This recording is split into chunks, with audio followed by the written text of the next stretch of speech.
कोई भी बोल सकता है बाबा हनुमान जी, और वो भगवान निराकार है, चैतन्य में सबके पास है। इसलिए बाबा कहते हैं कि मेरा भगवान बिल्कुल ओपन है और कोई भी पकड़ ले, वो बोले ऐसा ओपन है बोले, है ना।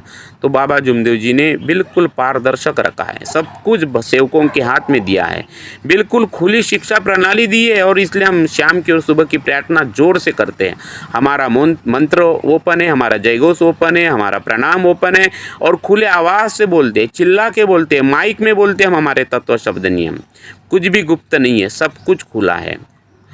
तो मेरे प्यारे सेवक भाई, हमें समझना है कि सत्य मर्यादा प्रेम को, है ना, इस मार्ग के सत्य मर्यादा प्रेम को समझना है, सिद्धांतों को समझना है, इस मार्ग की दया को समझना है, त्याग को समझना है, और उसे अपने जीवन में और उसमें जीवन में लागू करना है ना। तो राजा गोपीचंद को खबर चल गई कि मेरी माँ ऐसी और वैसी, है ना। तो बाबा जुमदेव जी वहीं इस मार्गदर्शन में कह रहे हैं कि राजा गोपीचंद की बहुत सारी पत्नियां थी।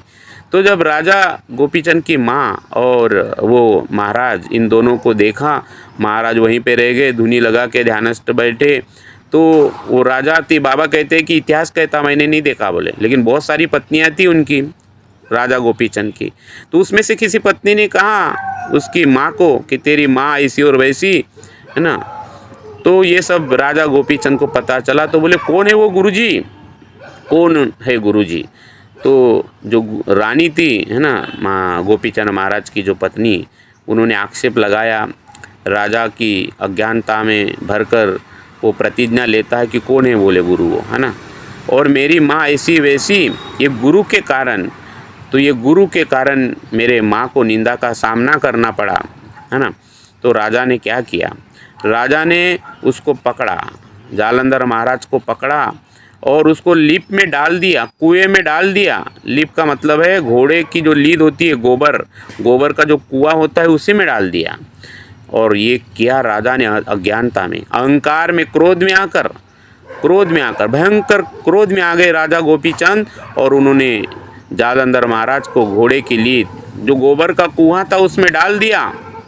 और आदमी ऐसा ही करता है, आदमी ऐसा ही करता। बाबा वही बता रहा है कि आवेश में आकर मनुष्य क्या नहीं करता, बाप रे बाप बोले, कुछ भी करता है बोले, और उसके प्रायश्चित भी खुद भी भोगता है बोले, खुद ही लेता है। तो बाबा हमें समझा रहे हैं कि मनुष्य क्रोध और आवेश में जब गिर जाता है और ऐसे गिर जाता है कि उसे समझ में ही नहीं आता, वो भूल जाता है स्वयं को, है ना। वो क्रोध में स्वयं को भूल जाता है, शैतान बन जाता है, और जिसका परिणाम खुद को ही भोगना पड़ता है, और